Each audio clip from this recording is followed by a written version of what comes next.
నా మాదిరి ఎవరు లేరు, నా మాటనే కరెక్టు, ఉలగమంతా ప్రపంచమంతా అబద్ధము అనకూడదు. తప్పు, తప్పురా, తప్పు, తప్పురా నా కొడక, తప్పుతున్నారా. అది మాత్రం ఉండకూడదు. ఆది అనే అహంకారాన్ని తగదందాం, అది వద్దు మనకు. ప్రపంచంలో మాయ అంతా మాయనే. మీకు స్వామీజీ దర్శనం లేనప్పుడు పారాయణం చేయండి అంట, చేయరు. భగవద్గీత చేసుకోండి అంట, చేయరు. మీకు ఇచ్చిన మంత్రం జపం చేసుకోండి సిద్ధిస్తుంది అంట, చేయరు. పోనీ పూజల్లో పాల్గొండి, సహస్రనామం చేస్తున్నారు అక్కడ, చేయరు. విపరీతమైన చంచలం.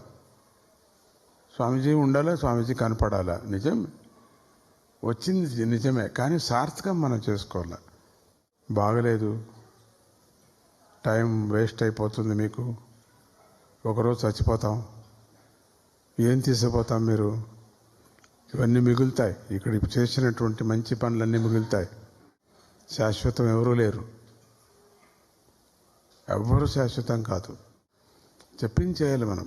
ఆ గురువు యొక్క కీర్తిని ఇంకొకరికి చెప్దాం, ఇంకొకరికి పంచుదాం.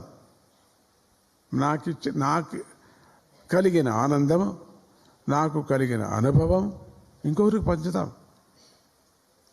అయ్యో మూర్ఖుడా, ఇది అనుభవం, నువ్వు ఏదో పై చూస్తున్నావు కాదు, ఈ అనుభవాన్ని పొందు, నువ్వు లోపల నీకు అర్థమవుతుంది. చెప్పడానికి ప్రయత్నం చేయాల్సిందే, తప్పదు.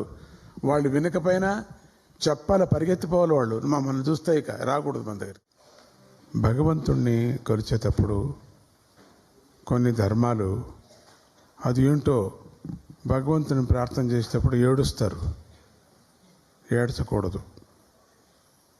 భగవంతుణ్ణి ప్రార్థన చేసేటప్పుడు నవ్వాలా అంటే ఎరగబడి ఊరికే నవ్వటం కాదు, పిచ్చివాళ్ళు అనుకుంటారు.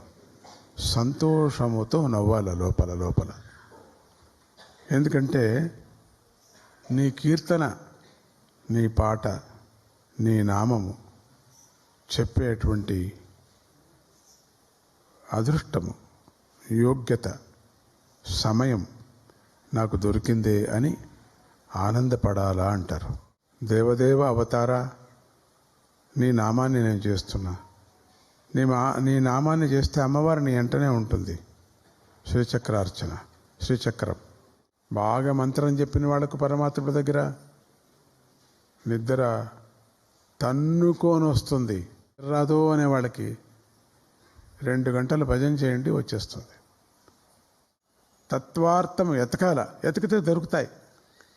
ఏదో క్యాజువల్గా గురువుగారు మాట్లాడుతున్నారు అనుకోకూడదు. క్యాజువల్గా మాట్లాడుతున్నారంటే గూఢార్థాన్ని ఎతకాల. నాకే ఇది, నా సమస్యకు సమాధానము అనుకోవాలి, కానీ ఏదో నవ్విస్తున్నారు అనుకోకూడదు.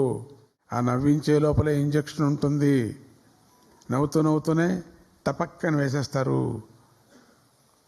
అట్లా నవ్వుతూనే వేసేస్తారు.